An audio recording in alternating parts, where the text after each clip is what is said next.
आज जो हमारे गेस्ट हैं यहाँ पर अभी पीछे बैक स्टेज पर, उन्होंने अपनी एक बहुत बड़ी कंपनी खड़ी करी है बहुत कम टाइम के अंदर अंदर। आई एम 100% श्योर आप सबने उनकी कंपनी का नाम सुना होगा। उनकी कंपनी का नाम है Rapido. Please give an energetic and warm welcome to the founder of Rapido, mister Pawan.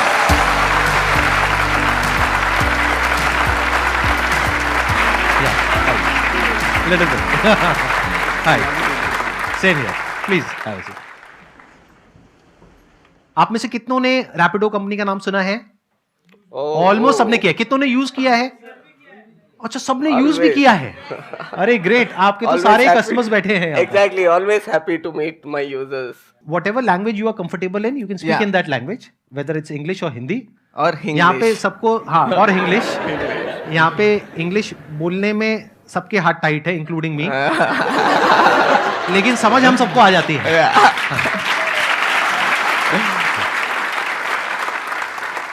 Can you just explain कि ये आइडिया कहाँ से आया आपके पास में? आप आइडिया देखोगे ना रैपिडो का और सीधा सीधा बात करेंगे तो ये आइडिया इतना नया नहीं है। कोई और 4 व्हीलर पे कर रहा है, 2 पहिए निकाल दो, हमारा आइडिया है। Right. In a way that is the truth. पर इस आइडिया को करने में देयर वर नो रेगुलेशंस, मतलब वो रूल्स नहीं थे। और ऑब्वियसली इंडिया में अगर एक लड़का और एक लड़की एक ही बाइक में जा रहे हैं, there is a cultural stigma. हम लोग बाइक्स पे चलते हुए बचपन से देख रहे थे, पर एक अजनबी को पिकअप करना फिर भी मुश्किल है। तो education about this segment itself and getting framework rules for this segment has been the biggest battle. और हम लोगों ने बस कहा है कि यार चांसेस ऑफ फेलियर बहुत ज्यादा है, क्योंकि गवर्नमेंट ना मान सकता है, लोग नहीं मान सकते हैं, बहुत सारे चीजें। पर अगर हम लोग ये कर पाए, it will be history worthy. Making a women sit on a stranger's bike and get her drop to a destination in an evening in a small town, it is history.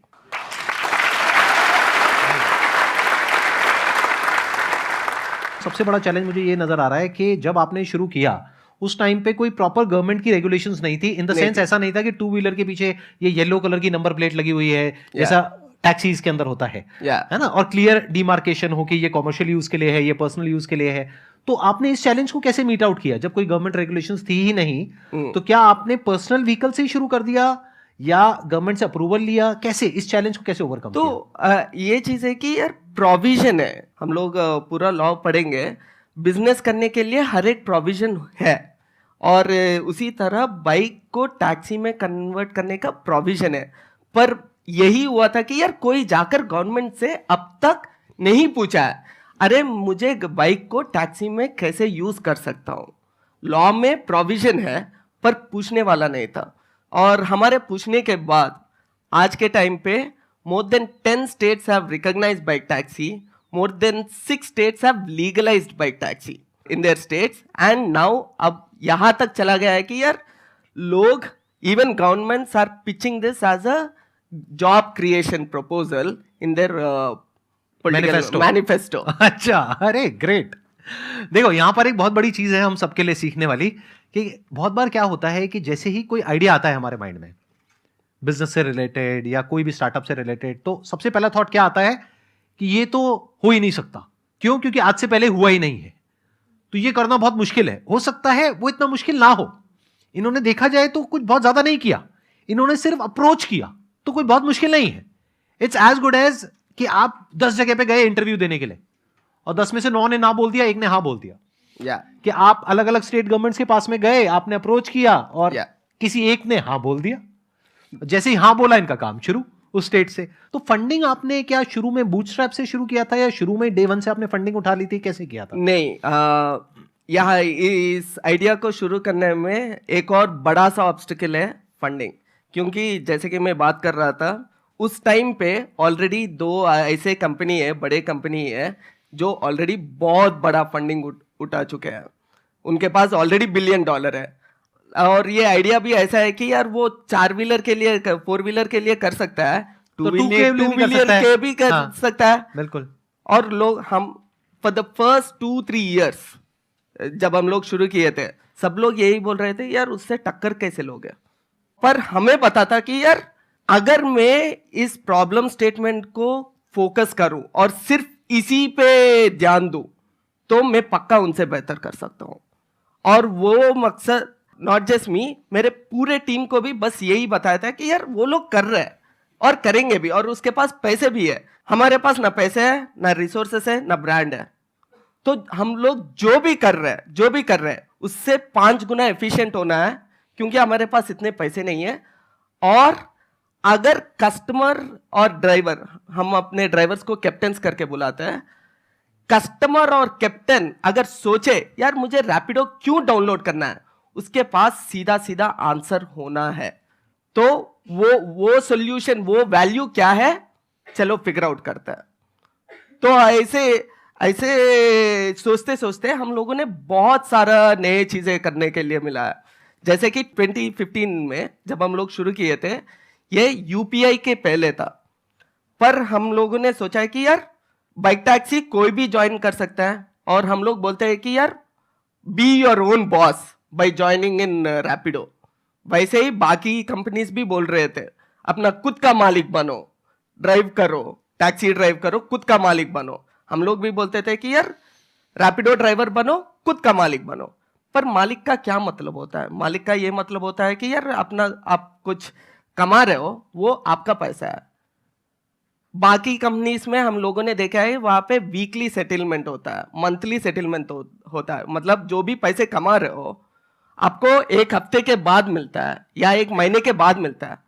तो वो तनख्वाह की तरह है, बी योर ओन बॉस, खुद का मालिक कहाँ पे है? तो उस टाइम पे हम लोगों ने एक instant payment product, which means जो भी कमा रहे हो वो डायरेक्टली आपके बैंक में जाएगा। ये यूपीआई के पहले। यूपीआई के बाद तो वो कैसे किया आपने? हम लोगों ने एक बैंक के साथ बहुत परस्यूएट करके, बहुत इंसिस्ट करके, we were the first guys to work with yes bank and come up with instant payments product. उन लोगों ने हमारे लिए एक कस्टमाइज सॉल्यूशन क्रिएट किया हुआ है। उसमें पूरी पेमेंट उसके पास चली गई। मानो मैं हूं वो कैप्टन आपका, और पूरी पेमेंट मेरे पास में आ गई। उसमें फिर आपको क्या बेनिफिट हुआ? दी कैप्टन्स दे पे अस कमीशन फ्रॉम देयर मनी। अच्छा, and what is that commission percentage? It's 15% around. Bike है या जो स्कूटर है वो भी कैप्टन का है? कैप्टन का ही है। So one of my other visions, मेरा एक और सपना था कि यार रैपिडो के through I want to create employment at a mass scale. And अगर एक स्टूडेंट को 2 क्लासों के बीच 1 घंटा भी मिले, मेरा मकसद ये है कि यार वो बंदा आए, रैपिडो पे काम करो, पैसे कमाओ, सैटरडे मूवी देखो, या जो करना है करो, पर अपनी कमाई खुद करो। I must say it's a great idea, लेकिन यहाँ पर मुझे एक बहुत बड़ा चैलेंज नजर आ रहा है। For example, I am the kind of a guy, मान लेते हैं, just as an example, not I am, but मान लेते हैं कि मेरी इंटेंशन ठीक नहीं है। मेरा है कि आपके प्लेटफॉर्म को, आपके ब्रांड को यूज करके अपना कुछ ऐसा करना है विच इज इलीगल, और मैं आपके पास आता हूं, और जो भी आपका वेरिफिकेशन का क्राइटेरिया है, आपका होगा कि ये इस तरीके से आप वेरीफाई करते होंगे, वट एवर इट इज, उन सारे क्राइटेरियाज पे मैं पास हो जाता हूं, और मेरे को आपका प्लेटफॉर्म मिल जाता है, यानी आपका ब्रांड नेम मिल जाता है। तो अब जो पैसेंजर है उसकी सेफ्टी को आप कैसे इंश्योर करोगे? Like you said, we have a strict verification process and we have a background verification process. Document verification एक होता है, बैकग्राउंड वेरिफिकेशन एक होता है, उसके बाद एक ट्रेनिंग कोर्स होता है। मान लो ये सब कुछ उसने पास कर लिया, देन हमारे पास एक पीरियड होता है कॉल्ड हैंड होल्डिंग पीरियड। उसमें right from the way driver कैसे चला रहा है, अगर स्पीड चला रहा है, 60 के ऊपर जा रहा है, पता चलता है, स्टीप टर्न ले रहा है, पता चलता है, रूड बिहेवियर एंड एवरीथिंग पता चलता है। अगर कुछ फीडबैक सब्जेक्टिव हो जो हमें मोबाइल से या ऐप से नहीं मिलता है, हम लोग यूजर से लेते हैं। यूजर को हम लोग सब कुछ पूछते हैं, is your captain behaving in a proper manner, did you feel any uncomfort, ये सारे चीजें रेटिंग्स हम लोग every ride we track, and we have the best quality team whose only job is to make sure this platform is safe. एक बार ना यहाँ पे प्रैक्टिकली आई थिंक वोटिंग ही कर लेते हैं, क्योंकि अभी बहुत सारे लोगों ने कहा था इस सेशन के शुरू में कि आपने कभी ना कभी रैपिडो की सर्विस यूज करी है। कितने लोग हैं जिन्होंने रैपिडो को कभी ना कभी यूज किया है? कितने लोग हैं जिनका एक्सपीरियंस बहुत अच्छा रहा है, वो अपने हाथ ऊपर रखिए। ऑलमोस्ट सबका। दैट्स अ बिग अचीवमेंट जी। So big round of applause. अच्छा, अब मैं आप लोगों से और थोड़ा इंटरेस्टिंग एक क्वेश्चन पूछता हूं रादर देन आस्किंग हिम, क्योंकि ये तो अपने स्टैंड पॉइंट से कुछ अच्छा ही बोलेंगे, but it would be interesting अगर कस्टमर के स्टैंड पॉइंट से कुछ हम समझने की कोशिश करें। अभी जिन्होंने अपने हाथ ऊपर करे थे, यानी कि जिन्होंने कभी ना कभी यूज किया है रैपिडो की सर्विस, उसमें से बहुत सारे लोग ऐसे भी होंगे जिन्होंने रैपिडो के अलावा और भी टू व्हीलर के जो और सर्विसेज हैं उसको यूज किया है। हाथ ऊपर करिए, ऐसे कितने लोग हैं? तो आप कुछ बताना चाहेंगे बिना नाम लिए कि जो आपने एक्सपीरियंस किया इनकी जो भी राइड है उसमें और जो किसी और कॉम्पिटिटर की है उसमें? अभी 2-3 दिन पहले की बात है, I was in Delhi, I was booking from Rapido as well as from other also. So what happened, I got a call from that other app that amount कम है तो मैं नहीं आ पाऊँगा. I booked approximately 6 to 7 rides. All the rides cancelled. And when I booked from Rapido, just a single ride, it was confirmed. And I was getting late to office and I was like, मैं क्या करूँ? Then I just downloaded Rapido once again. I booked from Rapido and I was very happy. अभी तक आपने it's a positive feedback. ये I'm sure this is going to be a useful feedback for you. Right? Testimonial directly coming from like say your real customer. Thanks a lot. तो मैं यहाँ पे एक और चीज समझना चाहूंगा, क्या आपने फिर दोबारा से भी यूज किया रैपिडो को या एक ही बार यूज किया? कितनी बार यूज कर चुके हैं? Now I use only Rapido. अच्छा, you must have used it a lot of times. Yes. और आपका एक्सपीरियंस आज तक जितनी भी बार आपने यूज किया है अच्छा रहा है? It was best. Honestly speaking, it was the best. और आप इनके साथ मिले हुए नहीं हैं? No. क्योंकि ये हमको पता है क्योंकि ये अकेले आए हैं। इनको पिक करने भी हमारे ड्राइवर गए थे इनको यहाँ पर पिक करने के लिए। अच्छा, मेरे क्वेश्चन है आपसे, आप जब यहाँ पर आए इस सेशन के लिए, जस्ट किडिंग, आप रैपिडो से क्यों नहीं? अच्छा, मैं एक्चुअली मोनिका जी को बता रहा था कि यार आप लोकेशन भेज दो, मैं आ जाऊंगा and I usually travel on Rapido. अच्छा, देखो ऐसा नहीं है कि यार हम लोग सब कुछ सही कर रहे हैं, बहुत सारे जगह है जहाँ पे हमको इम्प्रूव करना होता है. तो जब भी मैं रैपिडो कैप्टन के साथ ट्रैवल करता हूँ, मैं नॉर्मल यूजर की तरह बात करता हूँ. राइट. अगर वो गाली दे रैपिडो को, मैं भी उसको 2 और गाली ऐड करके रैपिडो के अगेंस्ट बोल देता हूँ. अरे हाँ यार, रैपिडो ऐसा कंपनी है, वैसा कंपनी है. क्या होता है, वो बंदा सच में ओपन होना शुरू करता है and I get to know a lot of feedback from these captains on my rides. आप करते रहते हैं ऐसी राइड्स? मतलब मैं अलग-अलग सिर्फ रैपिडो यूज करता हूँ. अगर सच में बोलूं तो अगर रैपिडो का सबसे लॉयल कस्टमर मैं रहूंगा. अच्छा.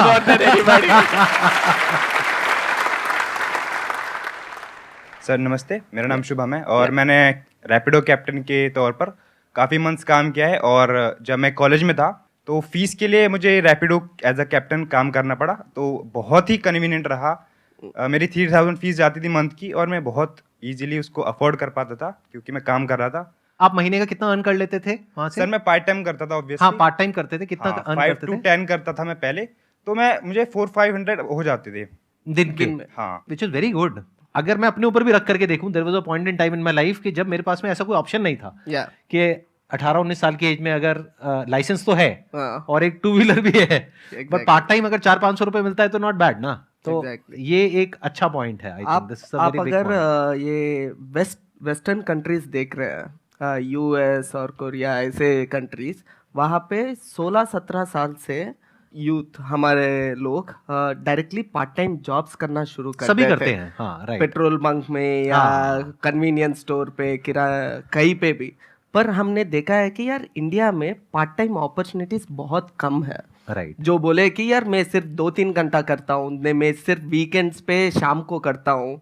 अगर वो अपॉर्चुनिटीज है भी है, वहाँ पे कमाई थोड़ा कम है और बहुत कम है इंडिया में.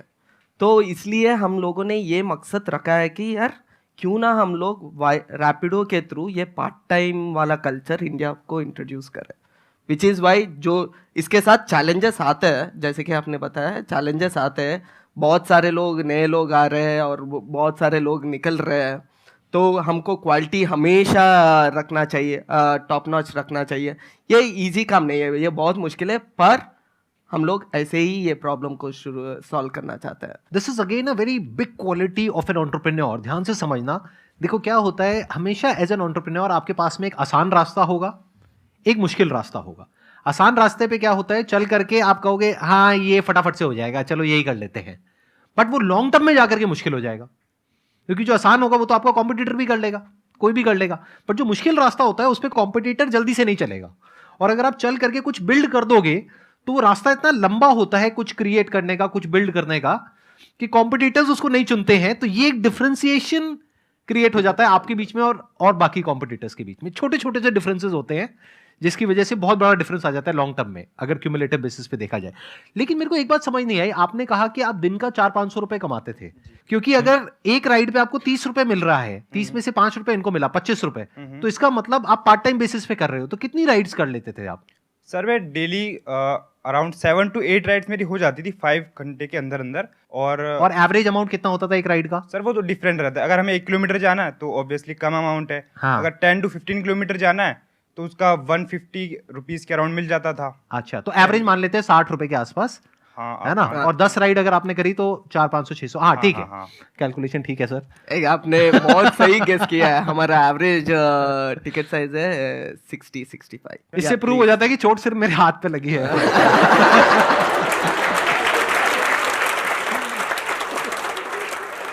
एक चीज हम लोगों ने पक्का किया, मैं और स्पेशली मेरा टीम, कि यार कभी पीछे नहीं गया। जो भी सोचा है, जब भी मुश्किल आया है, जब भी कुछ भी आया हुआ है, हमारे पास पीछे जाना मतलब घर जाना। और घर में हम लोगों को ऑलरेडी मिल रहा था कि यार आप लोग कर क्या रहे हो, तो पीछे जाना ऑप्शन ही नहीं था, सिर्फ आगे बढ़ना ही एक ही रास्ता बचा था।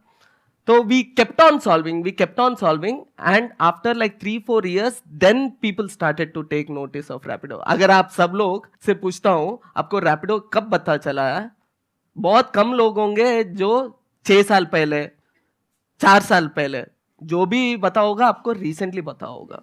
आई थिंक पिछले 1-2 साल 3 साल में ही ज्यादा हुआ है, मैंने जो नोट किया है। बट उसके पहले 4-5 साल हम लोग बस एक ही काम किया है, हेड्स डाउन एग्जीक्यूशन। एक एक प्रॉब्लम स्टेटमेंट निकाले, कस्टमर को ये इनकन्वीनियंट लग रहा है, कस्टमर को कैप्टन का वो परफ्यूम पसंद नहीं आ रहा है, यहां तक the smallest of the details को पकड़ के कैसे सॉल्व करना है। ये आपने कैसे सॉल्व किया? परफ्यूम आप देते हैं? हाँ, नहीं, I am just curious to know, मतलब ये कैसे सॉल्व किया ये प्रॉब्लम? मान लो कि मतलब कोई है कैप्टन, उसके बहुत स्मेल आ रहा है, how do you solve that problem? So we try to do comms communications. हम लोग लिटरली उनको, हमारे 7 लाख कैप्टन्स को हर बार जाकर यार ये नहीं दे सकते, लगाओ, हाँ, वो ये लगाओ, राइट। बट उनको हम लोग सजेस्ट करते हैं, आपको अच्छा रेटिंग चाहिए तो ये 2-3 चीजें करना पड़ेगा। और रेटिंग्स के ऊपर हम लोग थोड़ा इंसेंटिवाइज करते हैं ताकि वो लोग मोटिवेट हो जाए कि यार ये फॉलो करके अच्छा रेटिंग पाए। क्या इसको आपने रेटिंग में भी इनकॉर्पोरेट किया है? इन द सेंस कि रेटिंग में आप 4-5 चीजें पूछते होंगे, क्या उसमें ये भी पूछा है कि जो आपका कैप्टन था, हम लोग हाइजीन करके पूछते हैं। रेटिंग में हम लोग प्रोफेशनलिज्म, नहीं, क्योंकि यही तरीका है पता करने का, है ना, ऑब्जेक्टिवली पता करने का। प्रोफेशनलिज्म, बिहेवियर, ड्राइविंग, एक में सब सेक्शन होता है, हाइजीन वैसे। First of all good afternoon sir. Good afternoon sir. Actually क्या हुआ था कि मैं पहले बाकी जो प्लेटफॉर्म्स है वो और रैपिडो दोनों यूज़ करती थी, तो मैंने क्या फील किया, sorry sir, but I feel कि थोड़ा महंगा है रैपिडो, तो मैंने फिर अदर प्लेटफॉर्म पे स्विच कर लिया। तो आज सुबह जब मैं आ रही थी, मैं गुड़गांव से आई हूँ, तो एक्चुअली क्या हुआ, मैं जो दूसरा प्लेटफॉर्म यूज़ करती थी वो उन्होंने मेरी राइड एक्सेप्ट नहीं की, वो मतलब केप्ट ऑन कैंसिलिंग। फिर उसके बाद मैं मतलब पीजी वगैरह जहाँ भी रहती हूँ, मैं नीचे आई तो मेरे को एक रैपिडो ड्राइवर आगे मिला और मैं ऐसी ऑटो वाले से पूछ रही थी कि मुझे यहाँ जाना है। Then he suddenly asked by himself कि मैडम आपको कहाँ जाना है? तो आई सेड कि मेट्रो स्टेशन जाना है। तो मैंने कोई राइड बुक नहीं की थी, बट वाकई कस्टमर सर्विस लिटरली मैटर्स। तो उन्होंने मेरे से पूछा कि अच्छा, मैंने कहा भैया कितना लोगे? तो he said something amount. I said भैया इतना जेन्युइन है, just negotiated by like that only, and then he gave me that service. तो हाँ, मेरे को आज लिटरली मैंने इसलिए देखा भी नहीं दूसरा प्लेटफॉर्म कि अच्छा ठीक है इधर नहीं सर्विस दे रहे तो शायद उधर भी नहीं मिल रही होगी, रैपिडो पे भी। बट वाकई जब मेरे को ड्राइवर मिला ऑन द रोड, तो आई रियलाइज कि हाँ, मुझे दूसरा चेक करना चाहिए था, अगर वहाँ कोई सर्विस नहीं मिल रही है तो यहाँ अवेलेबल होगी। तो आपने कहा कि आपको कोई ऐसे ही फिर रोड पे वो मिले रैपिडो वाले और उनसे आपने नेगोशिएट किया और उन्होंने आपको ड्रॉप कर दिया। Yes sir. तो क्या ये ऑफिशियल है अनऑफिशियल है? ये अनऑफिशियल है। और ये एक लीकेज है इनके बिजनेस में, मतलब आप समझ गए, ये इनको लॉस हुआ क्योंकि वो डायरेक्ट हो गया ना।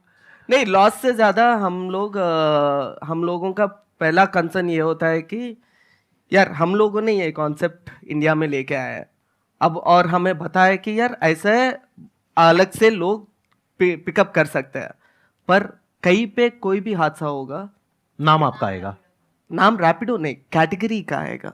हाँ राइट, ठीक है, रैपिडो मेजर प्लेयर है, पहला प्लेयर है, पर कैटेगरी के लिए आएगा, और मैं ये नहीं चाहता हूँ। अभी जैसे इन्होंने बताया कि जो कस्टमर है उसके स्टैंड पॉइंट से क्या है, वो पैसे बचाना चाहता है। अब वो बचाने के लिए क्या करेगा, या तो किसी और ऐप पे शिफ्ट होगा या फिर वो डायरेक्ट सेटिंग करना चाहेगा जो कैप्टन है उससे। ये चाहे हम एक्सेप्ट करें या ना करें, बट ऐसा होता है। तो अब अगर डायरेक्ट सेटिंग हो जाती है और एक इंसान को पता है कि मेरे को रोज जाना है, तो डायरेक्ट में अगर उसको सस्ता पड़ता है तो उसको कोई दिक्कत नहीं है कि वो कैप्टन हो गया, उसके ऊपर ट्रस्ट हो गया बिकॉज ऑफ रैपिडो। लेकिन अब डायरेक्ट एक रिलेशनशिप बन चुकी है उन दोनों की। अब आपको नहीं पता है, और कैप्टन के स्टैंड पॉइंट से भी देखा जाए तो उसको आपको 15% नहीं देना पड़ रहा है, तो उसको भी फायदा हो रहा है, इधर से कस्टमर को भी फायदा हो रहा है। मानो उसमें से 10% का डिस्काउंट उन्होंने कस्टमर को पास ऑन कर दिया और 5% का खुद भी बेनिफिट हो गया। तो उसको तो फायदा ही हो रहा है। तो अगर इस तरीके से ये होने लग गया तो इसको आप कैसे रोकेंगे? How will you stop it?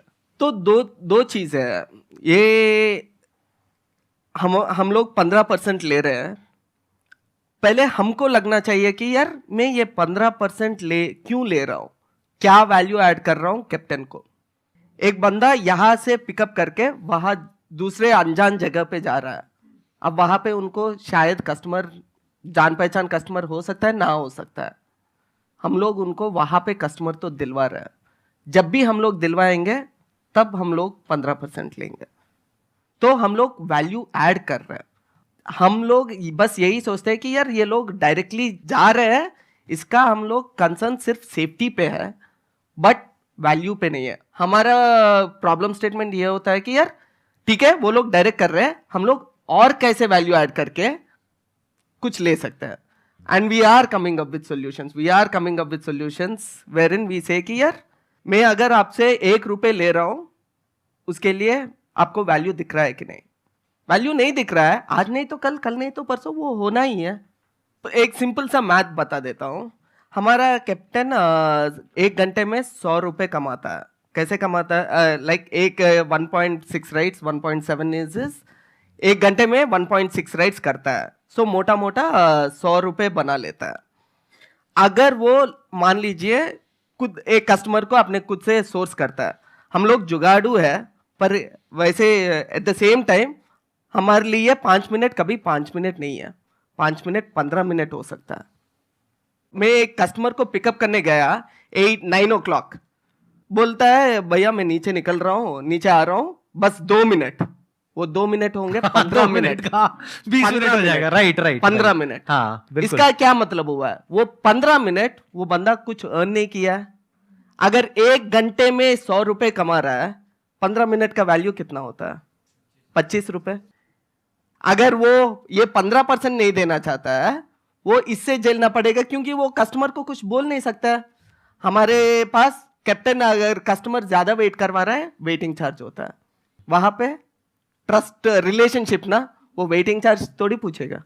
Right. तो इतना बड़ा प्रॉब्लम नहीं है। हाँ, बट आई थिंक इसको टेक से भी मैनेज किया जा सकता है काफी हद तक, कि आप देख सकते हैं कि वो कब चल रहा है, कितना चल रहा है, वो पर्सनल, वो तो करते ही होंगे, करते ही होंगे। हाँ, बट एक बात हमको समझनी है यहाँ पर, हमको सबको, if you are doing something on your own, तो चैलेंजेस ऐसा कभी भी नहीं होगा कि नहीं होंगे। अगर कोई भी ये बोल रहा है, चाहे यहाँ पर, चाहे यहाँ पर, चाहे वहां पर, कि मैं बिजनेस कर रहा हूं और सब कुछ सॉर्टेड है, सब कुछ सही चल रहा है और कोई चैलेंज नहीं है, सब स्मूथ है, तो वो झूठ बोल रहे हैं। चैलेंजेस अनलिमिटेड हैं और थे हैं और आगे भी रहेंगे, but we have to constantly figure out solutions, we have to be innovative. But यहां पर एक छोटा सा पॉइंट है जो मैं ऐड करना चाहूंगा। एक बहुत बड़ा ट्रैप है जिसमें एक एंटरप्रेन्योर फंसता है जब वो एक बिजनेस को शुरू करता है या करती है। ध्यान से समझना वो ट्रैप क्या है। हम क्या चाहते हैं कि जब हमारी ये प्रॉब्लम्स हैं, सारे सॉल्यूशंस निकल जाएंगे, तब हम उसको लॉन्च करेंगे। ऐसा कभी भी नहीं होता है। तो आपको क्या करना है, पहले सबसे बड़ी प्रॉब्लम देखनी है क्या है जो आप अपने प्रोडक्ट या सर्विस के थ्रू सॉल्व कर रहे हो, उसके साथ में अपने प्रोडक्ट को लॉन्च करो। साथ साथ में आपको और प्रॉब्लम्स दिखेंगी जिसके आपको सॉल्यूशंस निकालने हैं। तो वो हो गया इनोवेशन डिपार्टमेंट। तो एक तरफ से इनोवेशन चलता रहेगा कॉन्स्टेंटली, हमेशा के लिए, और एक तरफ से सेल्स और मार्केटिंग चलती रहेगी। अगर आप ये सोचोगे मैं सारा इनोवेशन कर लूंगा या कर लूंगी फिर इस प्रोडक्ट को लॉन्च करूंगा, तो आप फंस चुके हो, आप बहुत बुरे तरीके से एक ट्रैप में फंस गए हो। और मैं इस बेस पे आपको बता रहा हूं क्योंकि पास में मैं इस तरीके से इस ट्रैप में फंसा हूं। आई एम श्योर आपने भी एक्सपीरियंस किया होगा कभी ना कभी। एग्जैक्टली कि हम यही सोचते रहते हैं कि जब ये हो जाएगा तब हम इसको करेंगे। परफेक्शन करके, क्योंकि परफेक्शन को एम करना गलत चीज नहीं है, तो हम लोग सोचते हैं कि यार ये थोड़ा परफेक्ट करता है, ये थोड़ा परफेक्ट करता है, ये थोड़ा परफेक्ट करता है। पर जिंदगी में जैसे कि संदीप जी बता रहे हैं, आई हैव ऑलवेज सीन शुरू करना is the most effective thing. Just doing it is the most effective thing. Thank you so much sir यहाँ पर आने के लिए। It was pleasure meeting you, pleasure talking to you, really pleasure meeting you. I just want to thank you. मैं हमेशा ये सोचता था कि दुनिया में सबसे बड़ा इम्पैक्ट ये होता है जब आप एक बंदे को दूसरे बंदे को इंस्पायर कर रहे हो, क्योंकि वो बंदा जब इंस्पायर होगा वो कुछ भी बन सकता है। एक एजुकेटर बन सकता है, एक बिग एंटरप्रेन्योर बन सकता है, या एक लीडर बन सकता है। और आप वो काम दिन ब दिन ऑलमोस्ट हफ्ते हफ्ते वाया योर वीडियोस आप लोग कर रहे हो। I am really inspired. Thank you so much ji, thank you so much, thank you.